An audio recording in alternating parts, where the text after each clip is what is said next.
بہت سارے نشے لوگوں کو لگے ہوئے ہوتے ہیں. ہر آدمی کوئی نہ کوئی نشہ کرتا ہے. کوئی دولت کا کرتا ہے, کوئی شہرت کا کرتا ہے, کوئی اپنی تعریف کا نشہ کرتا ہے. دو چار لوگوں سے تعریف سن کے مطمئن ہو جاتا ہے. ناراض تو نہیں ہو گیا اس جملے سے آپ؟ کرتے ہیں لوگ دولت کا نشہ بھی. یہ جب نقصان ہوتا ہے تو بندے بیمار نہیں ہو جاتے؟ پیسے ڈوب جاتے ہیں تو لوگ بیمار نہیں ہو جاتے؟ تو اس کا مطلب یہ ہوتا ہے کہ نشہ ٹوٹ گیا ہے. اب بہک ہوئے ہیں نا تھوڑے سے تو کانپتے ہیں, تڑپتے ہیں, پریشان. نشہ ہی اسی طرح ہی کرتا ہے نا, نہیں ملتا تو پریشان ہوتا ہے. یہ سارے نشے ہیں, مختلف قسم کا نشہ. اب مانتے نہیں اس بات کو, تسلیم نہیں کرتے, کیونکہ تسلیم کرنا بڑا مشکل کام ہے. اس کے لیے تو بڑی ساری چیزیں جو ہیں وہ دبوچ کے اور بڑی سارے رستے پھلانگ کے آنا پڑتا ہے. تو بڑا مشکل ہے ماننا, ورنہ کرتے ہیں ہم. ہمارا مزاج ہے. یہ گھومنے پھرنے کا, دنیا دیکھنے کا بھی ایک نشہ ہے. یہ بہت ساری باتیں کرنے کا بھی ایک نشہ ہے. گپ شپ کا بھی ایک نشہ ہے. دو چار لوگوں کی جب تک پگڑیاں نہ کھول لیں, بعض لوگوں کو نیند نہیں آتی. یہ غیبت کا, چغلی کا, بددیانتی کا, یہ بھی ایک نشہ ہے. اس پر ملا رومی رحمۃ اللہ نے بڑا کلام لکھا ہے. وہ کہتے ہیں مانگ کے کھانے کا بھی نشہ ہے. مانگ کے کھانے کا بھی نشہ ہے. وہ کہتے ہیں کہ ایک بھیک مانگنے والی خاتون تھی, تو بادشاہ کے پاس بھیک مانگنے آئی, تو بادشاہ کو پسند آ گئی, اس نے شادی کر لی. اب اس کو عادت تھی بھیک مانگ کے کھانے کی, تو وہ کنیزوں سے کہا کرتی تھی کہ فٹافٹ نہ روٹی لے کے آیا کرو, میں 2-3 دفعہ مانگوں تو پھر لایا کرو. چونکہ ایک نشہ ہے نا, تو میں مانگوں 2-4 دفعہ تو پھر. تو انسان بہت سارے نشے کرتا ہے, یہ مانتا نہیں. یہ موبائل, یہ فیس بک, یہ سارے نشے ہی ہیں. اپنی فوٹو لگا لینا, سارا دن اسی کو دیکھتے رہنا. اور بڑے بڑے سیانے بندے جو وزادار ہیں, بڑے وزادار لوگ ہیں, لیکن وہ بھی سنجیدگی کے قائل نہیں, اس طرح کے نشوں کا شکار ہیں. یہ سارے نشے ہیں جو ہم نے پال لیے. ہمارے صوفیاء, ہمارے بزرگ فرماتے ہیں کہ تم اس طرح کرو, اگر سارے نشوں سے بچنا چاہتے ہو تو سجدے کا نشہ شروع کرو. سجدے کا نشہ شروع کرو. یہ نا اقبال کہتے ہیں, عطار ہو, رومی ہو, رازی. آپ بات کو سمجھیں, عطار ہو, رومی ہو, رازی ہو, غزالی ہو, کچھ ہاتھ نہیں آتا بے آہ سحر گاہی. کہتے ہیں بہت بڑا صوفی ہو جیسے فرید الدین عطار تھے, بہت بڑا تصوف کا امام ہو جیسے امام غزالی تھے, بہت بڑا تفسیر کا استاد ہو جیسے امام رازی ہو. عطار ہو, رومی ہو, رازی ہو, غزالی ہو, پر کچھ ہاتھ نہیں آتا بے آہ سحر گاہی. اگر سویرے اٹھ کے روتا نہیں نا اللہ کی بارگاہ میں, اگر تہجد نہیں نہ پڑھتا, تو کچھ ہاتھ نہیں آتا بے آہ سحر گاہی. پھر اس کو کوئی چیز نصیب. میری بات کی سمجھ آ رہی ہے آپ حضرات؟ جب تک آپ سویرے نہیں اٹھتے, آپ اللہ اللہ نہیں کرتے, آپ کو نوافل کا چسکا نہیں, عبادت کا مزہ نہیں. فرمایا میری عبادت کرو, یہ شوق پیدا کرو, میں نے تمہیں پیدا کیا ہے. ہم لوگوں کے نشے, مختلف نشے, بڑا عجیب رنگ ہے. محفل کی صدارت کرنے والے بڑے پیر صاحب, بڑے القابات, بیچ میں سے بندہ تلاش کرنے سے بھی نہیں مل رہا, اتنے بڑے لقب ہیں اس کے. لیکن وہ سج سنور کے 2.5 گھنٹے بیٹھا رہا محفل میں, اور نماز کا وقت آیا تو اس نے مختصر سی پڑھی, وہ نکل گیا. ہلکے سے سجدے کیے. اتنا بڑا عشق رسول, نعت خواں, ہو کیا بات ہے. اور عشق رسول کا بہت بڑا پیغامبر, بہت بڑا مبلغ, اور بیچارہ سمجھ ہی نہیں سکا کہ اللہ کے رسول نے فرمایا تو نماز پڑھ, میری آنکھیں ٹھنڈی ہو جائیں گی. تو یہ نشے کے عادی تو ہیں, پر حقیقت کے قائل نہیں ہیں. یہ بس ٹھیک ہے, خوابوں کی دنیا میں لوگ زندہ ہیں, پر جن کو یہ جو نشہ تھا نا عبادت کا, یہ میرے رسول پاک کی چاہت ہے, یہ میرے نبی کریم علیہ السلام کی. آپ دیکھیں نا, حضور مہینوں جا کے غار حرا میں بیٹھتے. کیا وہاں تبلیغ کرتے تھے؟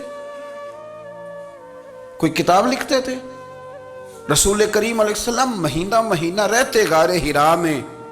کوئی نہ مجھے دیکھے, کوئی نہ مجھے ملے. حضور یہاں کیا ہے؟ فرمایا میں اپنے رب کی عبادت کروں گا. نبی کریم علیہ السلام نے سجدوں کے ساتھ پتھروں اور پہاڑوں کو آباد کر دیا, سجدوں کے ساتھ. آپ کا سجدہ آپ کو بہت ساری چیزوں سے چھڑا لیتا ہے. یہ بہت ساری جگہوں سے جھکنے سے بچا لیتا ہے۔ صوفیاء اولیاء یہ کیا کرتے تھے؟ یہ سجدے کا ذوق ہی تو پیدا کرتے تھے۔ سجدے کا ذوق شاہ عبدالعزیز دباغ رحمۃ اللہ تعالی علیہ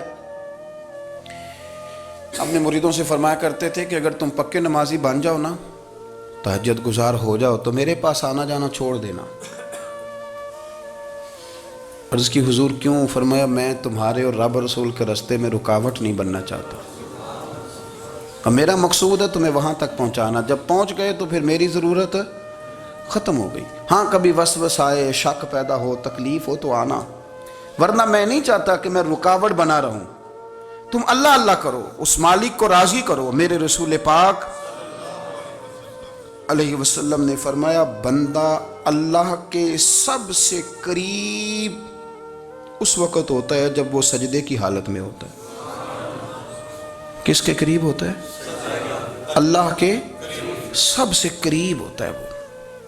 وہ بڑا نیڑے ہے رب کے، بڑا قریب ہے، اس لیے کہ وہ حالت سجدہ میں۔ وہ جب سجدے کرتا ہے نا، اس کی بارگاہ میں جب جھک جاتا ہے، آپ ذرا سجدے کی کیفیت دیکھیں نا، زبان بھی یہاں ہے، آنکھ بھی یہاں ہے، کان بھی، عقل بھی ساری، اس نے سارا کچھ رکھ دیا سجدے میں۔ آپ وہ کبھی پیچھے جائیں تو دیہاتوں میں کہا جاتا تھا ناک سے نکیریں نکالو، بہت بڑی سزا ہوتی تھی نا، ناک سے نکیریں نکالو، بڑی سزا ہوتی تھی۔ تو اس نے کہا مالک مجھے کسی نے کہا نہیں، پر دیکھنا میں نے رکھ دی ساری عقل سجدے میں، اور رکھ کے کہا کیا؟ سبحان ربی یا اللہ، اللہ میں پست ہوں تو اعلیٰ ہے، اللہ تو میرا رب ہے اور تو سب سے اعلیٰ اتنا۔ اور فرمایا جب یہ اس کیفیت میں ہوتا ہے تو پھر یہ اپنے رب کے قریب ہوتا ہے۔ کثرت عبادت، نوافل۔ ہمارے ہاں عمرے کی قرآن اندازی محفلوں پہ ہونے لگ گئی ہے، حالانکہ حدیث سے ثابت نہیں۔ میں دوستوں سے کہتا ہوں جائز ہے، کرنی چاہیے، عمرے کی قرآن اندازی جائز ہے، پر کسی حدیث میں نہیں آئی کہ قرآن اندازی کرو عمرہ کرو۔ حدیث میں قرآن اندازی یہ آئی ہے کہ نبی پاک علیہ السلام نے فرمایا تمہیں پتہ چل جائے نا پہلی صف کا ثواب کتنا ہے، تم قرآن اندازی کرو۔ عمرے کی قرآن اندازی کا تو پوسٹر چھپتا ہے، تو یہ والی قرآن اندازی کب ہونی ہے؟ ہونی چاہیے کہ نہیں؟ حضور نے فرمایا تمہیں پتہ چلے کہ اس کا ثواب کتنا، تو تم قرآن اندازی کرو، تم قرآن ڈالو۔ جب آپ نماز پڑھ رہے ہوتے ہیں، جب آپ کا مصلی آباد ہوتا ہے، صلاح الدین ایوبی ایک بزرگ سے ملاقات ہو گئی، بیت المقدس پر قبضہ تھا عیسائیوں کا، تو صلاح الدین بڑے پریشان تھے۔ بابا جی کہنے لگے پتر کیا ہوا؟ کہنے لگے حضور پتہ چلا ہے دشمن کے 2 بحری بیڑے اسلحہ لے کے آ رہے ہیں، مسلمان پہلے ہی کمزور ہیں، اور اب اگر 2 بحری بیڑے اور آ گئے تو حضور مسئلہ بن جائے گا۔ تو میں پریشان ہوں کہ کس طرح یہ کم مسئلے والی ہماری فوج ہے کیسے مقابلہ کرے گی۔ تو بابا جی کہنے لگے پتر اس طرح کرنا، آج رات تو بھی دعا کرنا اور میں بھی کروں گا، تو بھی دعا کرنا، آپ ناراض نہ ہونا، ہم تو پیروں والے ہیں، ہم تو پیروں کے نوکر غلام ہیں، ہمارا تو گزارا ہی نہیں، ہمیں تو ملتا ہے سارا کچھ وہاں سے۔ پر میرا سوال یہ ہے کہ تعویذ لینے جاتے ہو نفل کیوں نہیں پڑھتے؟ رات اللہ اللہ کیوں نہیں کرتے؟ یہ بھی تو ہمارے بزرگوں کا ہی طریقہ ہے، انہوں نے تو ہمیں سکھایا ہے۔ صلاح الدین ایوبی سے بزرگوں نے کہا کہ رات آج نا اللہ اللہ کرنا، تو میں تیرے لیے دعا کروں گا، تو بھی دعا کرنا۔ تو بندہ جب دکھی ہوتا ہے تو سجدہ کرتا ہے، تو پھر ہی تو مصلی بھیگ جاتا ہے، پھر ہی تو مزہ آتا ہے۔ سکھی بندہ تو کعبے جا کے نہیں روتا، دکھی تھے، تکلیف تھی، تو سر رکھا سجدے میں تو تڑپ گئے۔ اور وہ بابا جی کہتے ہیں میں مسجد آیا تو صلاح الدین چیخیں مار کے رو رہا تھا اور کہہ رہا تھا مالک میں کوئی اپنی شان کے لیے تو نہیں نہ لڑ رہا، اللہ کو میں کوئی قبضوں کے لیے تو نہیں لڑ رہا، مالک تیرے لیے لڑ رہا ہوں، مجھے بے آبرو نہ کرنا، میری مدد فرمانا۔ کہتے ہیں میں آیا تھا کہ مسجد میں دعا کروں گا، پر صلاح الدین ایوبی کو روتے دیکھا تو میں لوٹ گیا۔ تو سویرے صلاح الدین ملے تو بڑے خوش تھے۔ میں نے کہا پتر کیا ہوا؟ کہنے لگے حضور وہ بحری بیڑے 2 آ رہے تھے نا اسلحہ لے کے، دونوں ڈوب گئے پانی میں ڈوب گئے۔ تو بابا جی کہنے لگے صلاح الدین وہ پانی میں نہیں ڈوبے، وہ تیرے آنسوؤں میں ڈوب گئے، وہ غرق ہو گئے، وہ جو تو نے مصلی بات کیا تو وہ تیرے آنسوؤں میں ڈوب گئے، وہ غرق ہو گئے، وہ تباہ اتنے قیمتی تھے، تیرے آنسو کے بہا لے گئے دشمن کے بحری بیڑوں کو، میرے بھائی ٹھیک ہو گیا جی، میرے عزیز سمجھ لیں اس بات کو ہمیشہ کے لیے، اور اس پر غور کر لیں اچھے طریقے سے کہ میرے رسول کریم سید عالم صلی اللہ علیہ وسلم نے نا ہماری توجہ دلائی، حضور نے ہمیں بتلایا، ہمارا ذوق بڑھایا عبادت کی طرف۔ ایک صحابی تھے حضرت ابو فاطمہ رضی اللہ تعالیٰ عنہ، یہ ترمذی شریف کی حدیث ہے۔ نبی پاک علیہ السلام نے فرمایا ابو فاطمہ قیامت کے دن مجھ سے جلدی ملنا چاہتے ہو کہ دیر کے ساتھ؟ تو کہنے لگے حضور کون ہوگا جو دیر سے ملنا چاہے گا، ہم نے تو جان دے دی وعدہ دیدار پر۔ اعلیٰ حضرت فرماتے ہیں جان دے دی وعدہ اور نقد اپنا دام ہو ہی جائے گا۔ مجھے لگتا ہے کہ یہ سودا نقد و نقد ہو جانا ہے، چونکہ ہم نے جان دے دی وعدہ دیدار پر۔ آپ نے وعدہ کیا تھا کہ مریں گے تو پھر زیارت ہوگی، تو مر گئے ہم زیارت کی خاطر۔ جان دے دی وعدہ دیدار پر، تو نقد اپنا دام ہو ہی جائے گا۔ اے رضا ہر کام کا ایک وقت ہے، دل کو بھی آرام ہو ہی جائے گا۔ تو حضرت ابو فاطمہ رضی اللہ تعالیٰ عنہ سے نبی پاک صلی اللہ علیہ وسلم نے فرمایا جلدی ملنا چاہتے ہو کہ دیر سے؟ عرض کی حضور فٹافٹ ملنا ہے، میں نے قیامت کے دن آپ سے جلدی ملنا ہے۔ تو نبی پاک علیہ السلام نے فرمایا پھر اس طرح کرنا، دنیا میں رہ کے سجدے زیادہ کرنا، پھر سجدے زیادہ کرنا، قیامت میں ملاقات جلدی ہو جائے گی، قرب ملے گا تمہیں۔ اپنے بچوں کے اندر دیکھیں نا، ہم شوق پیدا کرتے ہیں، ہمیں صحیح لفظ نہیں بولنے آتے پر ہم بچوں میں شوق پیدا کرتے ہیں کہ پتر ڈاکٹر بن جائے گا تو بڑا نفع کرے گا، تو لوگوں کی خدمت کرے گا، ملک و ملت کی خدمت کرے گا، تیرے ابا کا نام روشن ہوگا، تیرے دادا کی تعریفیں ہوں گی۔ ہم یہ ذوق پیدا کرتے ہیں، ہم اپنے نوجوانوں کے اندر یہ فکر پیدا کرتے ہیں، انہیں ہم سمجھاتے ہیں کہ میاں جب تم پڑھو گے محنت کرو گے تو فلاں آدمی کی طرح تمہارا نام ہوگا۔ یہ جتنا ذوق ہم بچوں کے اندر ان چیزوں کا پیدا کرتے، ہمیں حکم ہے کسی طرح ہم ذوق پیدا کریں کہ پتر نماز پڑھے گا تو اللہ راضی ہو جائے گا، تو سجدہ کرے گا۔ دیکھیں نا میرے رسول کریم علیہ السلام نے فرمایا 7 سال کے بچے کو مسجد لے کے جاؤ، یعنی اسے شوق دلاؤ، اس کے اندر یہ خاصیت پیدا کرو کہ اس کا دل کرے مسجد میں جانے کا، اس کے اندر یہ خصوصیات لاؤ کہ وہ ہمارے ہاں نا ہر چیز کو پرموٹ کیا جا رہا ہے، ہر چیز کو، یعنی سر سنگیت سکھانے کے لیے اکیڈمیاں بن گئی ہیں، ہر شے پرموٹ ہو رہی ہے، عبادت کا جذبہ کم ہوتا جا رہا ہے، اللہ کا ذوق ہمارے اندر نہیں رہا۔ اور اتنا مشکل ہم نے اپنے لیے بنا لیا ہے کہ وہ بندہ جو بڑی زبردست مذہبی گفتگو کر رہا تھا اور تگڑی بات کر رہا تھا، کیا بات ہے، لیکن نماز کے بارے میں کمزوری دکھا جاتا ہے، نوافل کے بارے میں وہ چپکے سے نکل جاتا ہے۔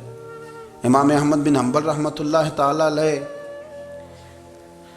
مسند امام احمد بن حنبل 14 جلدوں میں ہے مارکیٹ میں، اور مجھے تو خیر پسند ہی بڑی ہے، میں نے کئی دفعہ پڑھی ہے، اور کیا بات ہے امام احمد بن حنبل کی، کیسے تگڑے قسم کے محدث تھے اور اللہ نے کتنا انہیں اعزاز عطا فرمایا ہوا تھا۔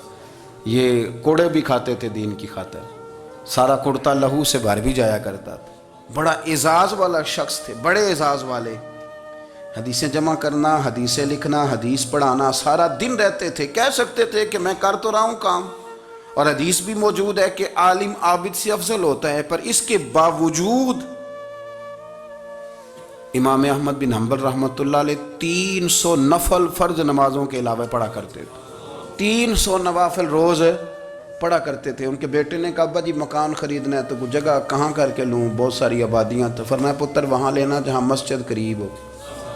میرے رسول کریم سید عالم صلی اللہ علیہ وسلم اتنا پسند کرتے مسجد کو، اتنا پسند کرتے نماز کو، کہ رسول کریم صلی اللہ علیہ وسلم تہجد کی نماز بھی پڑھتے، پھر حضور فجر کی نماز بھی پڑھتے، نبی پاک وتر کو الگ کر کے پڑھتے، عشاء کے ساتھ نہیں پڑھتے۔ یہ تو ہم اس لیے اجازت دی ہمارے بزرگوں نے کہ بعد میں اٹھے گا کون علیحدہ وتر پڑھنے کے لیے، عشاء کے ساتھ پڑھ لے، وتر پڑھتے، تہجد پڑھتے، فجر پڑھتے، اشراق پڑھتے، چاشت پڑھتے، پھر مغرب کی نماز کے بعد 6 رکعت اوابین پڑھتے، پھر رات کو صلاۃ اللیل پڑھتے۔ سیدہ عائشہ صدیقہ کہتی ہیں زمانہ سو جاتا اور میرے رسول مصلی بچھا کے کھڑے ہو جاتے، او یار کھیتی باڑی کر کے نہیں، محنت مزدوری کر کے نہیں۔ جناب عائشہ کہتی ہیں میں یہ بھی دیکھتی کہ حضور ایک آیت شروع کرتے تو ساری رات اسی کو پڑھتے، اور میری نظر جاتی تو قدم مبارک پہ ورم آ جاتا.